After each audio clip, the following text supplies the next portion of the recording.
Good evening, everybody, and welcome. We are going to kick ourselves off tonight and start our Tommie Tuesday Admitted Parent webinar. We're so delighted to have you joining us today. My name is Kristen Hatfield, and I'm the Director of Admissions, and I will be our moderator this evening. And in just a short while, I'll be letting the rest of our panelists and group tonight introduce themselves. Before we do that, I do have a few housekeeping items and a few things I want to share. So I'll get started with that while we let a few people get logged in still. First of all, I want to let you know that you are muted. So I'm sure this Zoom feature is not new to everyone, but rest assured you can talk amongst yourselves and not worry about anything coming through because on our end we have muted you. We are really excited to be able to answer some of your questions this evening. So in order to do that, you'll notice on the bottom of your screen, the Q&A section, and you can go ahead and click there and type any of your questions. As presentations happen, we will have time at the end for questions. So we will go to that section and start answering questions. We also have people on the back end who will be answering questions along the way as well. So please, again, any questions you have, feel free to put them in the Q&A. We will be using the chat feature ourselves for sending you any links or any other important information. So we'll just have you use the Q&A section. We have some great content planned for you this evening. We're going to first get to know our panelists a little bit better. And we will then have each of them do some brief presentations on their specific areas and on some of the questions we know that you definitely are bringing to the table tonight. And then, as I mentioned, we will have time for your questions and we'll be able to answer those this evening too. And to get us started, I am going to read our land acknowledgement. I'm going to take a moment and recognize this. We read this at all of our different events that are held on campus. And so because we have a large event via Zoom tonight, I want to make sure that I take the opportunity to read this too. So you can follow along.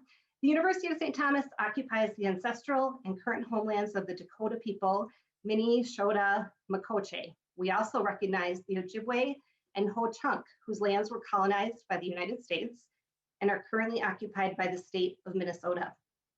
We condemn the tools of settler colonialism, including genocide and forced assimilation, undertaken in the name of white supremacy that created structures of injustice and inequity that continue to oppress and marginalize Indigenous and underrepresented peoples. We work towards the process of decolonizing minds and educating students to be morally responsible leaders. We commit to the work of truth-telling and relationship building as we seek new pathways forward as relatives in the University of St. Thomas community, the Indigenous communities, and those who traverse multiple communities. All right, and now I'd like to welcome our panelists, and I will get us started with Erin Mackey. If you could introduce yourselves to the group, thanks. Thanks, Kristen. Hi, Erin Mackey. I serve as the Associate Dean of Students and the Director for Residence Life, which means I have the opportunity to work with a whole team of Residence Life staff, both administratively and hall directors and a student leader team. I'll be working with your students as they live in the residence halls. So good to be with you tonight. Thank you for your interest in St. Thomas. Shanita. Hello, everyone. My name is Shanita White, and I am the Associate Vice Provost for Undergraduate Student Achievement here at St. Thomas. And my team, we work with academic support services for undergraduate students. So thank you for having me. And I've been at St. Thomas about 12 years now, so welcome. And I will go to Linda next. Good evening, everybody. My name is Linda Baughman, and my role is Dean of Students at St. Thomas. And in the Dean of Students office, we have a lot of functions out of our office, but I will highlight for you, we consider ourselves to be a hub for students who are navigating any challenges at the university. We also work to make a smooth transition for our new students to the university. And another function of our office is to hold students accountable to the values and convictions of the University of St. Thomas. Thank you. And let's go to Susan Anderson. Thanks. My name is Susan Anderson. I have supervisory responsibilities in academic counseling and disability resources. And I've worked at St. Thomas for just over 15 years. And our department, academic counseling specifically, is very involved in bringing students into the St. Thomas community through registration, which I'll talk about later on. Welcome and thank you. And Jeff is next.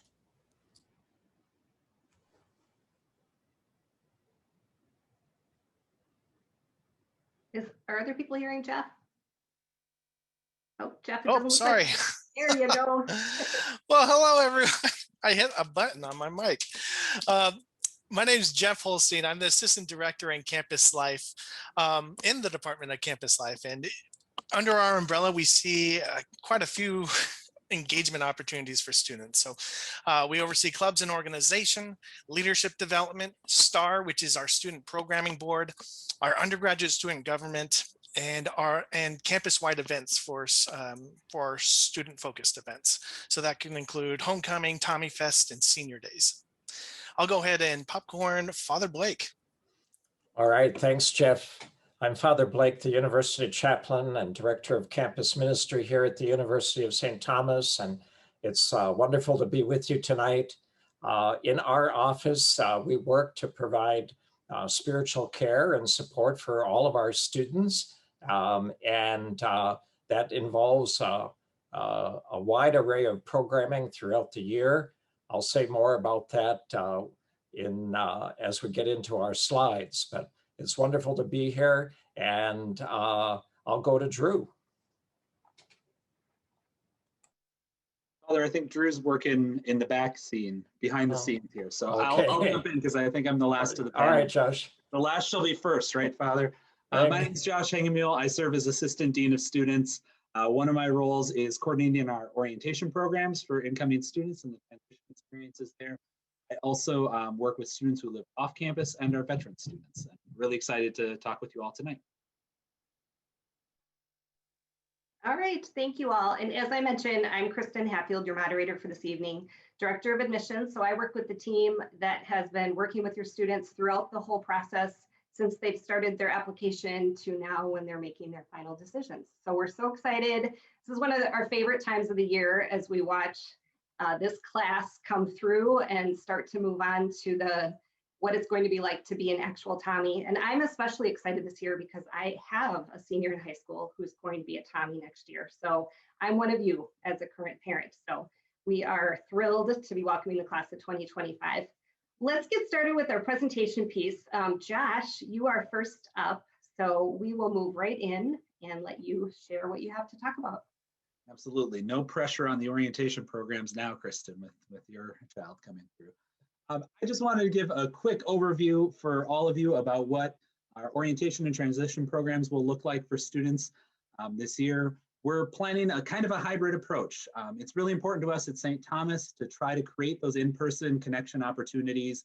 We think an institution our size, it's a difference maker for us. So we've been building towards a really robust summer schedule. So I want you to think about kind of three components your students will be participating in this summer.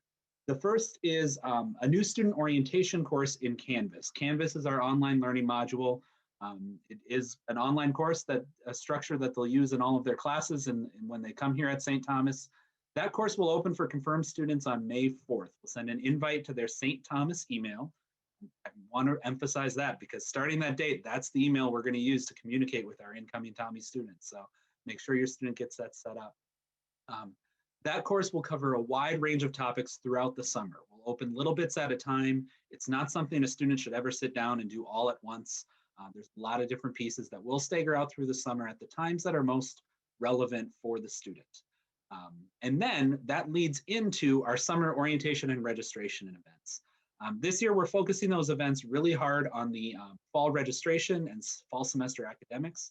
Susan Anderson will talk a little bit more about the registration process that leads into that. We will be offering in-person and virtual options. So you'll see the dates below.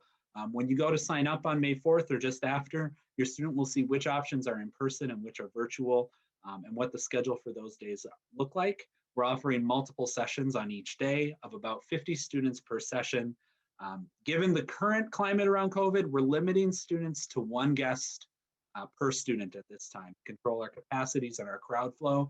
If things continue to improve and look great later into the summer, we hope to up that, but for now we figure we'll set the criteria now, and if we can be more generous and welcome more of you to campus, we look forward to being able to do that. And so those events will be a chance for the students to learn more about the curriculum, get their fall semester classes set up, and also connect with other incoming students.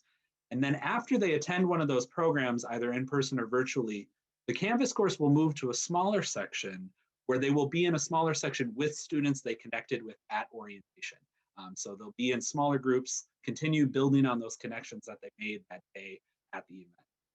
And then the third big piece of the transition is our welcome days. That happens right before school starts. A lot of campus partners come together to pull that off. Several days of welcoming our new students to campus, getting them connected, moving through in small groups and in large sessions to get the beginning set up. So we know this is a big transition for all of you, students and parents and family members, and we want to walk with you from the beginning of May all the way up until that first day of classes. And so we think we've got a program here that walks through that, and parents and guests will have lots of content for you throughout the way as well. I'm going to toss it over to Susan now to go a little bit more into detail on what that registration process looks like. Excellent. Thanks, Josh. Josh mentioned this Canvas course, that's the orientation and registration course for students, and there is a really substantial portion of that course that is called registration readiness.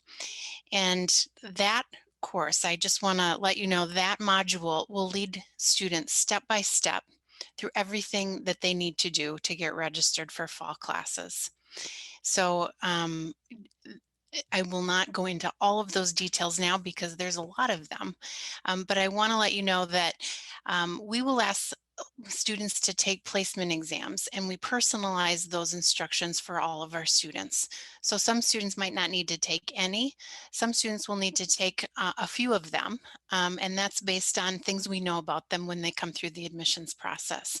So placement exams will be open beginning that May 4th, and we'll have lots of staff available to answer questions if you have those as you start engaging with the course. The registration module will also provide an overview of degree requirements at St. Thomas, and it will prepare students to complete an online questionnaire that we call the online course preference form. And this is the way that we gather really specific information about every single student that's coming to St. Thomas and things that are important to them and to us. So we want to know things like the academic majors that interest them. If they have earned previous credits, either through post-secondary enrollment option, through advanced placement, international baccalaureate, anything like that, it's really important that we know about that because we want their fall schedule to complement the things that they've already completed. And then there's all kinds of things that make college exciting. Classes are exciting too, but things like athletics, music ensembles, other things that they might want to be involved in that affect the logistics of the fall schedule. We'll ask about that. So the course preference form will ask very specific questions that will help students answer things that we need to know. When they hit the submit button, it gets submitted to academic counseling, and we have a really amazing team of academic counselors who will review those responses and create fall schedules for the students prior to them attending orientation. So part of the orientation program, when they move through the day, they will meet with a faculty advisor who will talk about, again, degree requirements and things to expect for the fall. And then they'll sit down with an academic counselor or faculty advisor and talk about the details of their schedule. And we will make changes in the moment as necessary. And then after orientation, we are really hoping students walk away feeling really excited about academics and other things related to the fall. So that's the overview, and I'm glad to answer questions later on as well. And with that, I will turn it over to Linda for more information about fall plans. Thanks, Susan. So we wanted to take just a moment this evening. We know that one of the things on incoming students' minds, as well as current students, is what will campus look like in the fall related to COVID-19. And I want to start by just stating how proud I am of the St. Thomas community and how the community has come together this year. We have been able to stay open all year. There has been varying levels of in-person classes the entire academic year, and our residence halls have been fully open, and that's in no small part to our students, coming together to follow guidelines related to COVID-19. And we know that it's been not easy for anybody. So again, that's just a shout out to our students and to our community for this past year. And as we look forward to the fall, what we know right now is that we certainly anticipate what I'm going to call a level of normalcy in fall 2021. I also want to acknowledge that that normalcy may be a bit of a new normal for a little while. We are following the Minnesota Department of Health guidelines. We are in weekly meetings with the Minnesota Department of Health, and the guidelines for the fall ultimately, will depend on what the Minnesota Department of Health is recommending on college campuses. But we already know that they've made changes to the fall recommendations. So, and this is based on current context. I want to make sure I acknowledge this is based on, where we sit today. And where we sit today, they have at this point recommended a 3-foot social distancing instead of 6-foot in the classroom, for example. So we'll be following that closely, and we will communicate out promptly and transparently with everybody. But probably the main message I want to communicate is we really are anticipating things feeling more like what we would all have seen in fall of 2019. So we're so excited to welcome students to campus. I think vaccines, for good reasons, are on everybody's minds. And the update I would give you is that at this point, we are highly, highly encouraging everyone in our community to be vaccinated. There have been no decisions about a required vaccine for COVID-19 in the fall. You're probably hearing that in the news. I know I've seen in the news several colleges announcing a requirement for a vaccine, but that'll be a topic that our COVID-19 planning team will be discussing, in this next month. So at this point, no decisions about a requirement. There is not at this point a requirement to have the vaccine, but big conversations ahead, and certainly we would communicate anything out to you all as soon as a decision was made on that. We've applied to be a vaccine site for this semester, so we're waiting to hear if we might be a site where the campus community would be able to get vaccinated. So I think with that, I'll turn it over to Shanita to talk a little bit more about the academic side. Thank you, Linda. So yes, we look forward to welcoming you all to campus in the fall. And so I'll talk a little bit about the academic side. Of course, when we had to close down everything for COVID in 2020, at the end of the spring semester, we moved everything online. Our president had a very strong vision that we wanted to try to start to bring students back to campus in fall of 2020. And we did so with a variety of different course modalities that were being offered, from fully in person to blended mixed mode, to high flex options, and some courses that were offered fully online. As we look forward to fall 2021, the majority of our undergraduate courses will be offered fully in person as it stands now. And I will say, as Dean Baughman said as well, like everything we say, right, is given the information that we know now, right, in our planning as we know it today. But we do want to capitalize on what we have learned this past year. And what I mean by that is that some things and some components of courses that were done online or in a mixed mode where you had some days in person and some days online actually worked very well. And it was really good for student learning. And so we don't want to totally do away with that. Again, that new normal. So the majority of our classes will be fully in person, but we will have some mixed mode courses as well. And then with a very small number of courses that are offered fully online in the fall.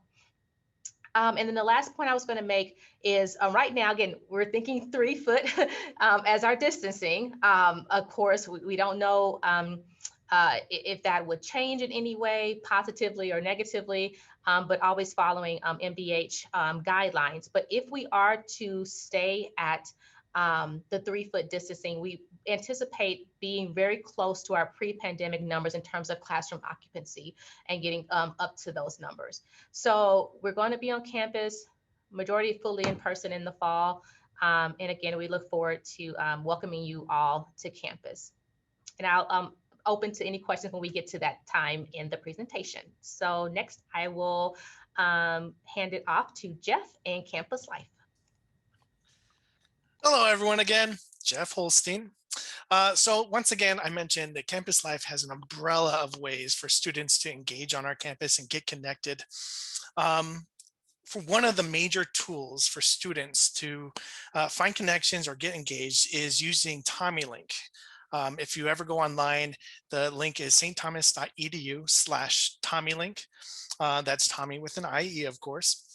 And this website will let you browse all of the 130 plus clubs and organizations on our campus, and also let you see the different events that are being planned on our campus. So once your student has their email, they can go ahead and log into Tommie Link, because there is the difference between the visibility of events that students are able to see that's on the public view versus what is available for students that is only for the St. Thomas campus. So even you right now could go onto that website and just see what's potentially available for the public. One really neat aspect of searching on events in Tommie Link is that students are able to filter the type of events that they want to see, whether it's academic, whether it's recreational, whether there's going to be free food or if there's going to be free items. So I think that's a really fun way for students to kind of like pick and choose on their schedule on what events they want to attend on our campus. Beyond that, so as I mentioned before, there's 130 plus clubs and organizations. In the fall, we have a fall activities fair, and in the spring, we'll do a spring activities fair. We'll have a bunch of clubs and organizations representing where a potential student can go ahead and talk to these club leaders. This year, we did all of our activities fairs virtually, so they met with club leaders over Zoom. But if things go the way we want, how we've done it in the past is that there was a bunch of tables on the plaza and students would get to engage with all the clubs and organizations right there on the plaza. So once again, if things go the way we would like them to. If students are interested, there's also club sports available. If they aren't part of the varsity teams, they can join a club sport, or they can do a little bit more of recreational activities in our intramurals program. There's a ton of intramural sports that happen throughout the semester. So if they're looking to get a little bit engaged and get active, make sure that they check out what the intramurals program has to offer. I always have 2 recommendations to any incoming student, and it's to join one academic club and join one recreational club. If they want to join more than that, that's totally up to them, but they should remind themselves that they have to stay on top of their academics. The reason why they should join an academic focused club is because, for one, it will help them explore their major or explore a new major if they're in the search. Because within those clubs, they invite speakers, CEOs, leaders within their fields to come and talk about like how they got to where they are, or potential job opportunities, mentorship programs, and things like that. So it's a good opportunity for your student to learn more about their major and find out what opportunities that major has to offer. And why they should do a recreational, well, college should be also a little bit fun and relaxing. After they've done all their studies, they need to go out and connect with other students and find something that they're passionate about beyond maybe their academics. We're multifaceted people, so I tell people, try other things, try something new. We have a rock climbing club, we have a scuba diving club, we have badminton. So we have all these different organizations, from political to the recreational activities, outdoor, a walking club, running club, things like that. Also under the umbrella of Campus Life is STAR. It's our St. Thomas Activities and Recreations Programming Board. They have there's one thing to say about St. Thomas.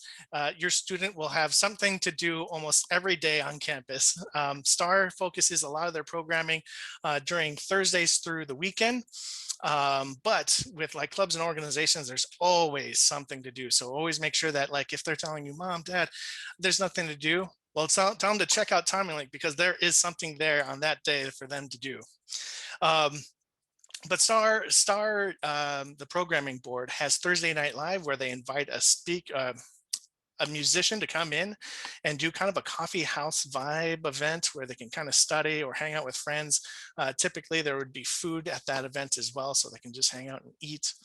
They also do a lot of off-campus trips, and believe it or not, there's the most famous event on campus is bingo, whether it's nacho bingo, grocery bag bingo, or some different kind of themed bingo night. And also they do trivia. So STAR is a programming board that does a wide variety of events on our campus. On the other spectrum, if a student wants to get a little bit more engaged, become a voice for other students on our campus, they can join the undergraduate student government. If they've done student government in high school, they can continue that on here at St. Thomas. They can pick up election packets sometime at mid or towards the end of September. And they can become either a senator, a class president, or become a chair of one of the undergraduate student government's many committees. But beyond that, I guess the last thing I want to mention is every Tuesday is called Tommie Tuesday on our campus. And if your student is caught wearing some kind of purple or a St. Thomas affiliated apparel, our mascot goes walking around our campus and hands out free prizes, free coffee, free apparel from the Tommie shop, things like that, to kind of like say thank you for celebrating the St. Thomas spirit and sharing your pride on our campus. So make sure to tell your student to wear purple on Tuesdays, Tommie Tuesdays. Well, that's all I got for now. And if you got questions, I'm happy to answer them. But I'm going to go ahead and turn it on to Father Blake. Thanks, Jeff. I appreciate that. I was thinking about the fact that I just purchased a new license plate with the St. Thomas emblem on it. So got to drive by Tommie. There you go. I'm going to make sure Tommie sees that. Oh, well, welcome again. It's wonderful to be with you tonight. And I want to say first and foremost, we are looking forward with great anticipation to welcome your student here this coming fall. The campus ministry team is a dedicated group of professionals who love college students. And we work hard day and night to meet the needs of all of our students. I mentioned in my introduction that we have really a robust series of programs here. One of the things I think that interests many of our first year students is our first year retreat. We'll be doing that again this year. Typically it's an overnight retreat. We're not certain that we can do an overnight retreat in September, but we will be doing a retreat with our first year students. And that's a wonderful way not only for us to connect with them, but for them to connect with one another as well. Within the Office of Campus Ministry, which is located in the beautiful new Iverson Center for Faith, perhaps if you toured campus within the last 6 or 10 months, you walked through the Iverson Center for Faith. Within campus ministry, we have many opportunities. We employ students to help with the work of campus ministry. Some of our students work providing support for liturgy. Others work to provide support in the office when we have to put on a retreat. They're there to help us get things ready. So we employ about 30 students in campus ministry every year, and freshmen are welcome to apply for those positions as well.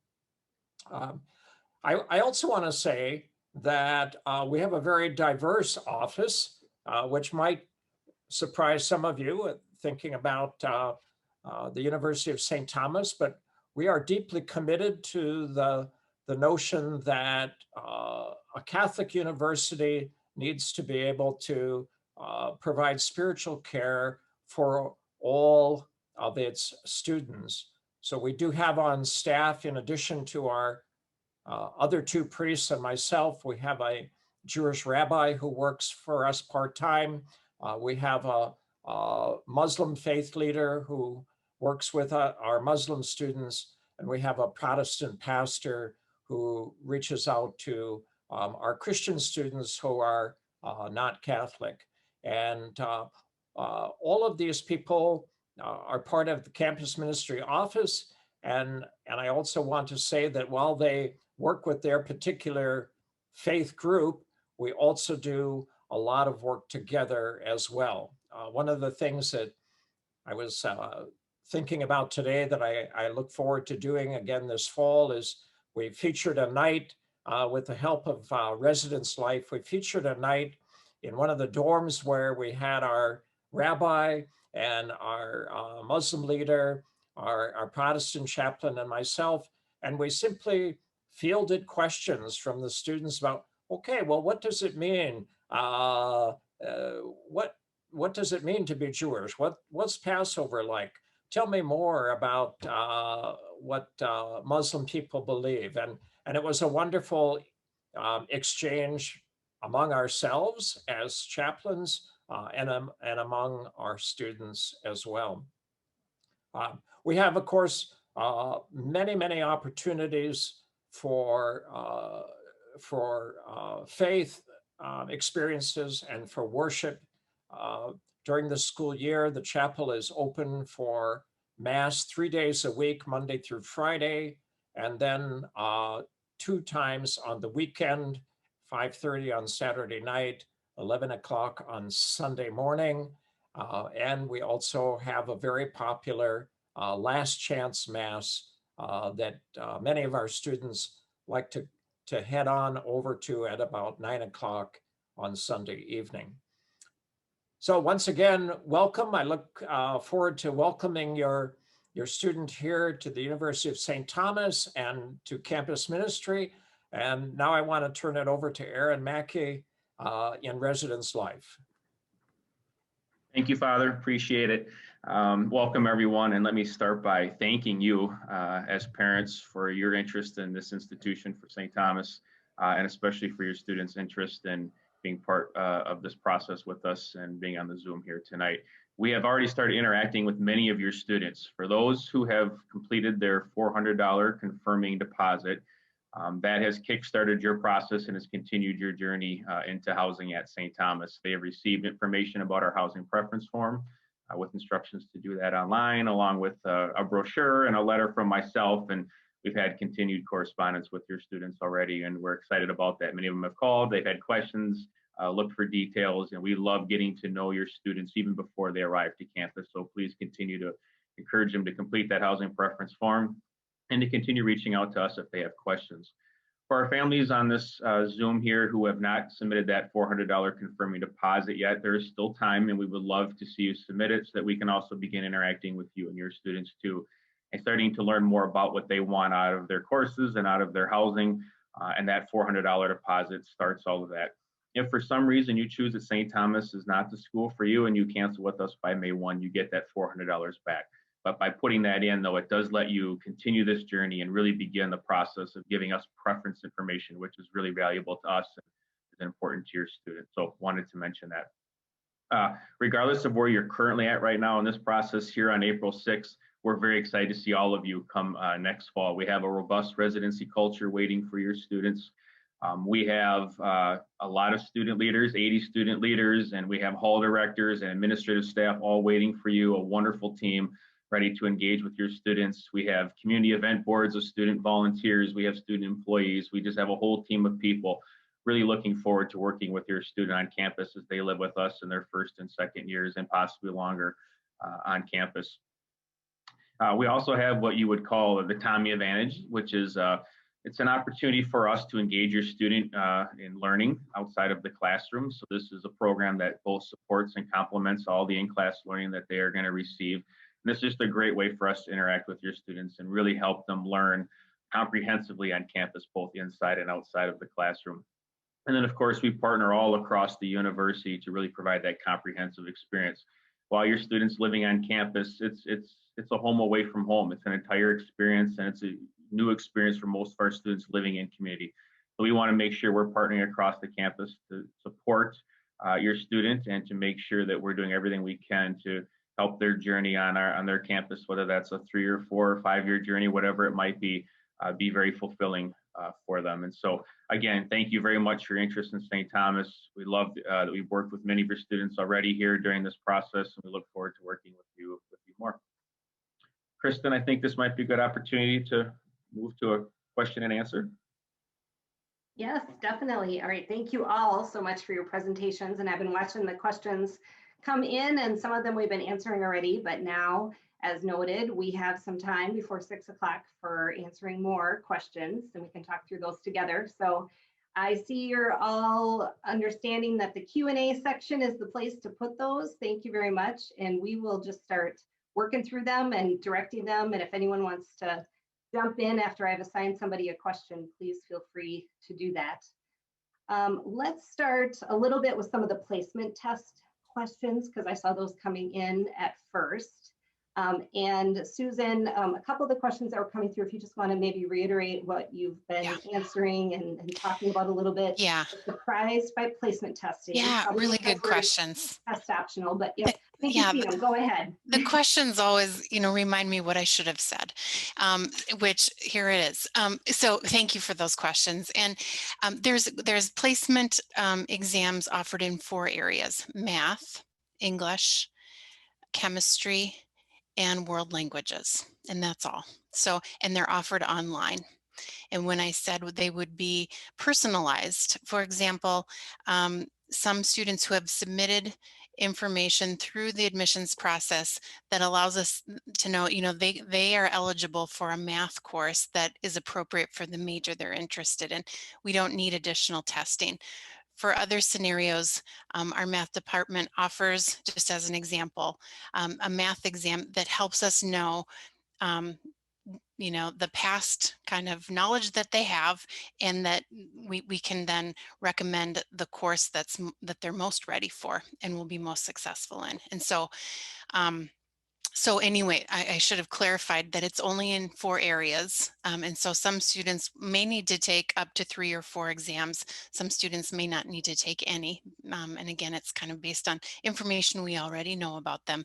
And I should have clarified, they are all offered in an online environment. So we hope that that's conducive for students to do them in a timely way, and in a way that just helps us know them better, know what kind of background that they're bringing, and then we can set them up for success in terms of their registration for the fall. Awesome, thank you. I think it's good. I'm going to jump in because there's a couple of questions, and I'll just make a couple statements about it. Some people wondering, how does my student send up their email, or how do I claim my account, and all those different pieces. And those are kind of valuable steps. So number one, just to reiterate, there is a $400 deposit. So if your student has been admitted but hasn't yet officially submitted that $400 deposit, you'll want to make sure you take care of that step. And then once that step happens, a lot of information starts coming both through email to the student and also through paper mail to the home. So be mindful of that. I think one of the things I've had to remind my daughter is, hey, this stuff is coming to you, so pay attention to it. So if, for example, you haven't heard anything from financial aid about your financial aid award, and you're an admitted student who's filed a FAFSA, ask your student if they happen to have an email from financial aid, because our financial aid awards have come electronically, and they can then go in. It has information about how to claim their account so that they can log into a very secure system to see their financial aid award. So these are all pieces of the puzzle that it's important to kind of help talk and guide your student through that. Like, hey, I haven't seen this, but maybe it's in your email. Go ahead and check the email that you applied to St. Thomas with, because I know students have lots of different emails too. So that's a key factor. And that'll probably get you sent down the right spot. The other key thing though is if you really don't know the answer, don't ever hesitate to pick up the phone or send us an email to admissions and we can get you sent on the right path as well. But a lot of things will open once you've actually submitted that $400 confirming deposit. Erin, I'm going to pass it off to you because we're going to just ask you to share a little bit more about finding a roommate and the timing of the preference form and how you're assigned a dorm. Some of those questions are coming through. So if you wouldn't mind sharing a little bit more, that'd be great. Excellent. I was just typing a response here about visitation hours as well too in the Q&A. So yeah, there's, as I mentioned earlier, for those who have put in their $400 confirming deposit, you received a lot of detailed instructions that really do begin this process that we call the first year experience. And so as you complete that housing preference form, the very first thing we ask you to do is to pick a path in that first year experience. The two paths are a living learning community path or a theme-based learning community path. Depending on which path you choose, then dictates some other pieces. None of them restrict anything having to do with a major or minor. None of them have any restrictions on whether you will graduate in 3 or 4 or 5 years. They all maintain your journey as you want to maintain your journey. They are just a piece of that first year experience that lets us help kind of shape what that first year experience will look like for you. If you are choosing a living learning community, we have a whole bunch of them to choose from. I think there's 11 of them to choose from. You let us know that. We then work with academic counseling to place you into that learning community. There are some placement tests that Susan has already talked about that we do use to determine if you're in it or not in it. If we do get a lot of interest in one particular one, we may have to, fill that one, and then we will work with your student on what it might mean to go into another one or to go into the theme-based learning community. There was a question out there on that. No worries, if something you don't get into or it's not the right fit or the placement exam doesn't come back the right way, we don't just kind of make decisions. We work with you on that. We're calling, we're emailing, we're trying to do what we can do to make sure that your path, that your journey is the best fit for you in your first year.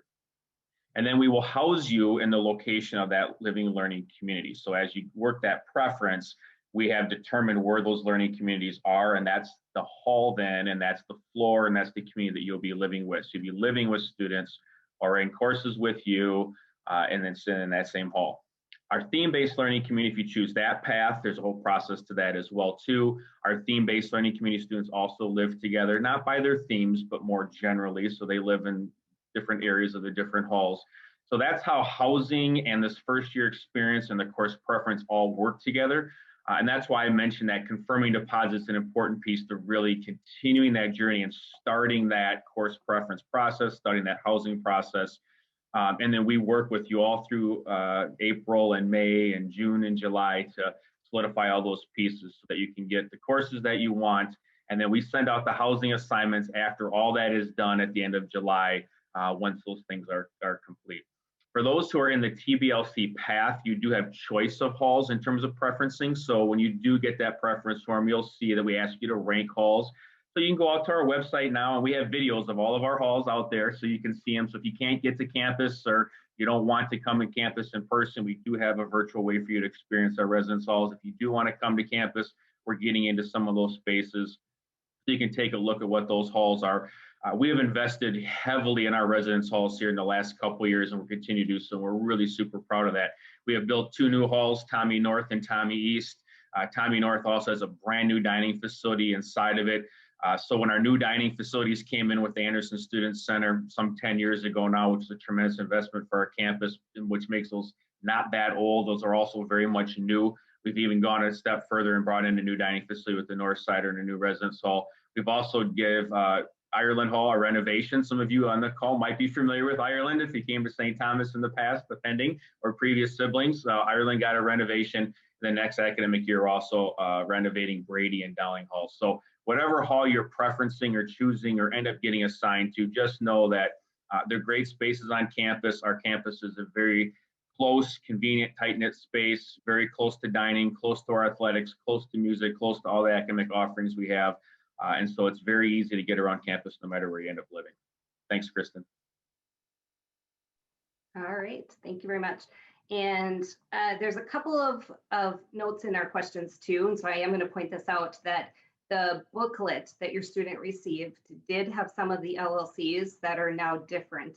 And so what you're seeing on the portal when they're going in to actually do the preferences is the correct information. So for example, I think it might have said Tommie North was the business LLC. When you get online, you see Ireland Hall as the option, and business, the LLC is actually going to be located in Ireland Hall. So the online information is correct. So we'll point that out because we've gotten a couple questions coming through about that. All right, so let's dive into another question based a little bit on AP exams. And Susan, I'll have you just quickly cover this one too. Should the student wait to complete the registration module until after AP test results or IB or grades from PSEO or any of those types of options are actually available? What would you recommend? Great question. Thanks for the question. I would say no. There's the course preference form has an option that says results not yet in, so we know that those scores are pending. I think we would rather have the, as complete information as we can as early as we can. And I don't think, and AP scores usually come to us in early July. And so I don't want students waiting for that. If we know that, that's a potential AP score credit that will be coming in, that's good for us to build a schedule that's potential. And then if we need to make shifts, once we really know what those scores are and the credit that is or is not there, we will make those shifts before the fall semester begins. It's a great question. Terrific. So stick with the timeline is basically the answer to that question. From May 4th to Yes. June 2nd. Indeed. Month. Exactly. Yes. Yep. So, and I know at my house, I put that in. I know it's going to be a busy, busy month, but it's important to carve out time to take care of what you need to do that month to keep everything moving right along. All right, here's one. I'm going to have Jeff start it out, and then if others want to join in too, because there's lots of people on the screen who can answer this question. But we keep hearing about St. Thomas being a suitcase campus where everybody goes home on the weekends. Can you talk to us about this?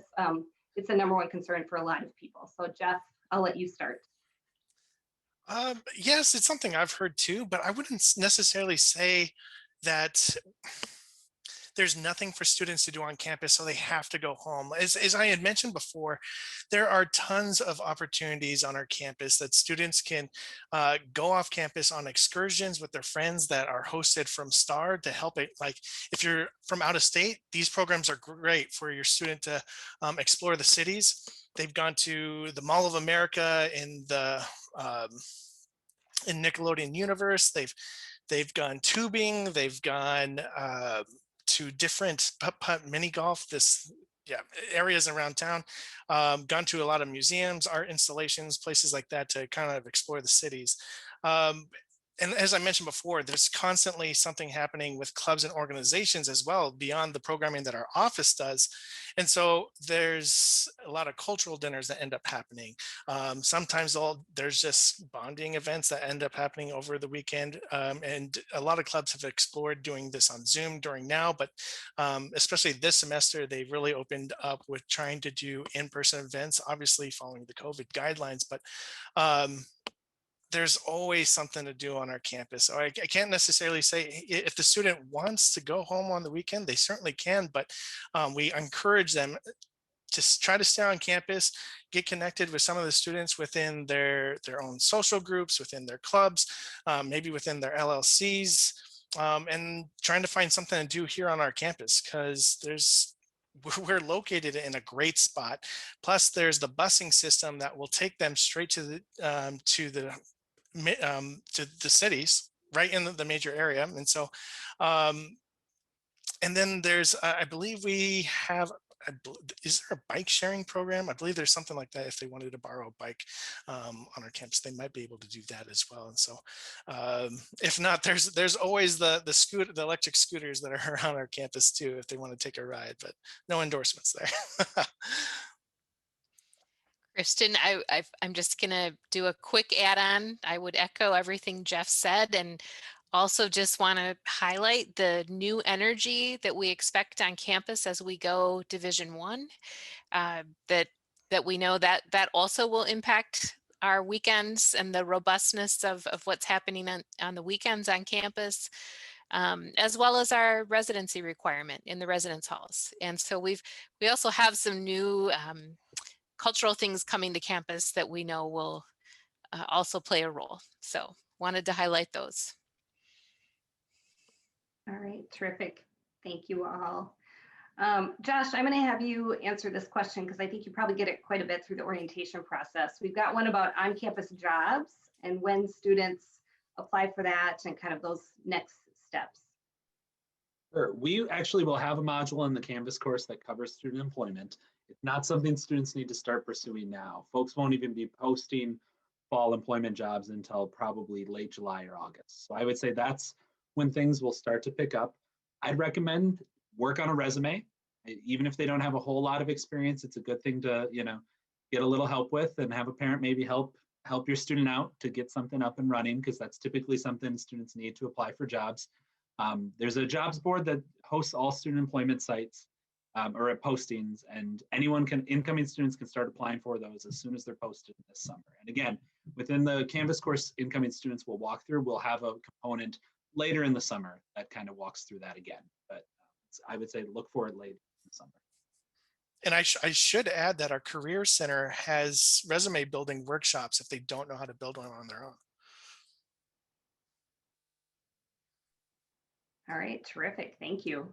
All right, we know students have certainly changed their major after they've come to St. Thomas. So this person is asking, what if our student identifies a major but changes it after the freshman year because some of that's tied to living? They're wondering if that changes their living situation. Erin, could you take that for us, please?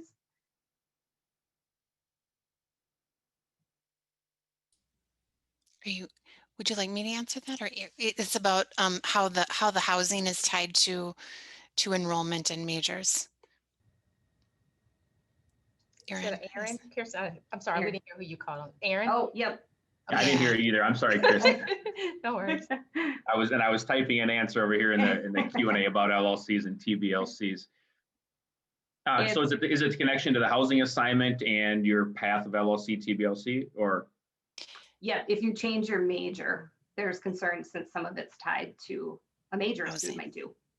Got it. Susan, either one of us can take this. I'll just say it does not have to be tied to major. When we talk with students who are incoming about this, we talk about LLCs can be a really good fit for major because you're getting to meet some of the students who are more than likely than not continuing in that path and meeting some of the professors and having that in-depth relationship with them. And so it is a nice choice if that's what you know you're going to major in, but you do not have to. And as we work with the faculty in our LLCs, they're all saying look, we are open to all students.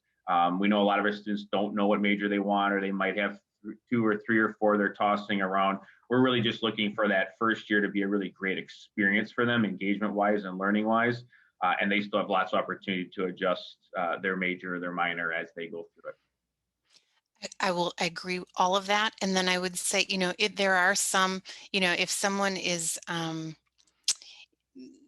interested in a particular path that is associated with a major, but then decides before the semester begins, that isn't the major I want. I think we would just, as we do with all kinds of inquiries like that, we would just have a discussion about that.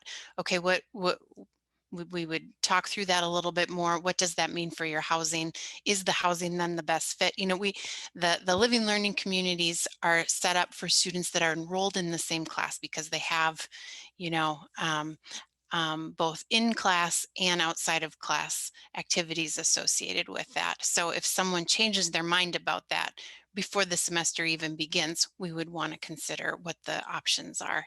But as time goes on, I think we all expect students to try some things, and maybe they would love it and continue it, or they would discover some new things and make some changes, and that's absolutely expected and appropriate and good. All right, terrific. Thank you. Here's one that I know, because we're on a parent webinar, is appropriate to this group. It's, can parents have access to the student accounts? And I can start that one, and if I've missed anything, others can certainly feel free to jump in. There is a proxy option that will be shared with students. So if they want to give access to their parents for their grades and their billing, that is an option. It is in the hands of the student though. So as I've mentioned, like a lot of your student will now start to get a lot of information, especially as we head into the orientation process for their St. Thomas account. And so I know we've been sharing a lot of information with parents, but you will definitely have students getting information that parents may not be receiving. So that it will be important to remind your student that I may not be seeing all of this, so you should be sure to take advantage of it. But there are opportunities along the way if you want to talk with your student about possibly setting up a proxy account. That would be a conversation you could have as a family, and that option becomes available in the summer, and we send information out about it. There is a big mailing that will go out to parents in the summer that kind of walks through, like, here's everything that your student has done, has been doing. Let's make sure you check in and talk together about a lot of these. And then that obviously gives options too about other information that you might want to ask your student about as they're working through the process. Josh, did anything you want to add there? I know you get that question quite a bit. Okay. You hit it. Thanks. All right, perfect. Here's just a fun one. Aaron, can pets visit campus? Can pets visit campus? Are pets allowed to visit is what it said. Pets can visit campus. They should not be within the residence halls, but they can certainly visit campus. We do have lots of pets on campus.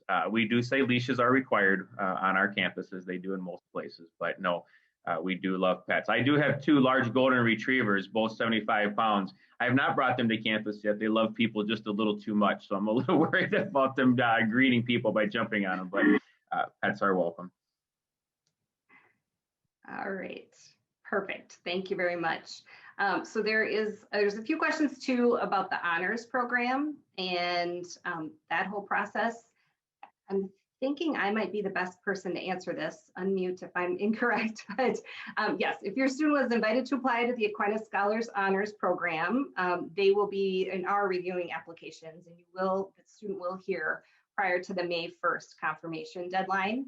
So stay tuned, I would say. They will be informed if they're admitted. And then yes, there is housing that's tied to that, and it's tied to their registration process as well with classes. So the first step would be if your student has applied or should get that application complete, then they'll hear, and then all of the information will be shared with them once they find out if they've been admitted. So that's all yet to come. So it feels like there's people who are anxiously waiting. And so that will be happening here within this month for sure. All right, let's talk about the safety of campus life. Linda, do you maybe want to start with that? There's a question about just general safety on campus. Sure thing. We recognize that's an important and relevant question. I am also the parent of a college student, and so safety is on my mind often personally and professionally. So our campus here, our St. Paul campus, where your first year students would be mostly engaging with, we have a safe campus here in St. Paul, and I say that, recognizing there's certainly things that happen in the cities around us. I want to recognize that, but in terms of our campus, our public safety team does a phenomenal job of being very present on campus and of responding to any incidents in a really timely manner. Our residence life staff plays a really big role in campus safety also in terms of the residence halls. The resident advisors are going on regular rounds every night, multiple times. And part of that job is they have a checklist of safety issues to be aware of every time they go on rounds. The security systems in the residence halls, in terms of swiping into buildings and using ID cards, we've got a lot of good systems in place for security there.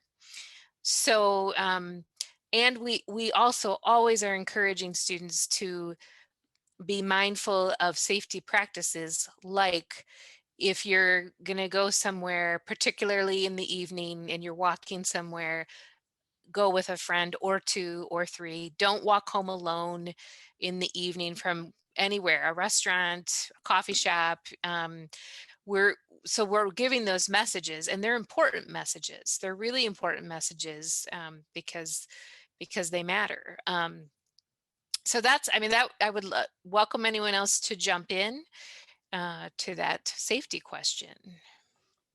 I think one thing I'd like to add, Linda, to that too, when we talk about our public safety officers, is they will provide an escort throughout the campus and in the blocks immediately adjacent to the campus.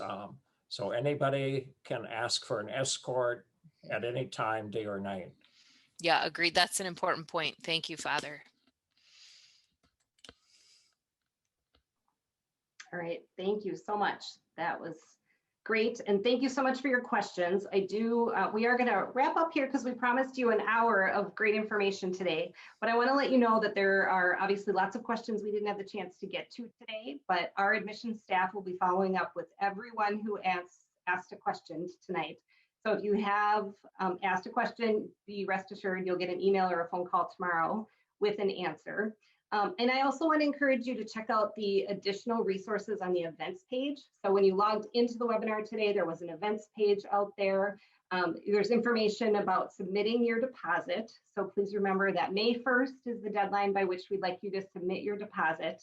A couple people were asking questions about that. Remember, it's a $400 deposit. It basically reserves your spot in our class. And because we have a 2-year residency requirement, it also kicks off the housing information. So once you've submitted your deposit, then you get information about housing, and in May you'll get all the information about the next steps for registration. So this is a very big next piece of the puzzle if you haven't already taken care of that. We also have a couple of different events coming up, as you can see. A couple of questions about financial aid. You can either contact our financial aid office, or we do have a separate event, Financial Aid Tommie Talks, on the 15th, where you can set up time to talk individually with one of our financial aid team members. So we'd love to have you join us there. Erin and team will be doing a Residence Life Tommie webinar on the 13th of April. And then of course, we always have opportunities for you to visit campus daily, take a residence hall tour if you'd like to do that, meet with individuals on campus. We'd love to welcome you to campus. And all of that's available out on our website, and you can link it through the event resource page that we sent you today. And because you're joining us today, no, I'm just kidding. I'm not going to make it sound cheesy, but we do have limited availability on a couple of our admitted Tommie experience events that are happening throughout April. And so these probably will go quickly. So I'm going to let you know about them today. You can find this out on the page again that you got to the webinar through today. And please feel free to sign up for one of those. They're specifically designed for admitted students and to come to campus and check things out. So please, if you're still interested in doing that, you can find that link out on that event page as well. I also wanted to mention that if you didn't get some questions answered, and you definitely want to make sure that happens tonight, we will have admissions staff in a Tommie Talk meeting room following this. So please feel free to connect and hop on over and join us there. Looks like Chris has put that information in the chat. Thank you, Chris. So that's how you can find that. If you have any brief questions, we'd love to make sure we take care of that before you log off tonight. And finally, we put some information about how to contact each of our individual offices. If there's nothing else, we want to make sure you remember today that we are here for you, and we would love to answer any of your questions and make sure we've taken the confusion out of the process. We know there's lots to work through and lots of different details. So please reach out at any point in time and connect with any of these offices so we can help answer your questions as you work through the process. Thank you so much for joining us tonight. Huge thank you to the panelists. It's been fun yet again to join you on one of these webinars. Thank you for your time and for your information tonight. And with that, we will send you off to enjoy the rest of your evening. Thank you so much.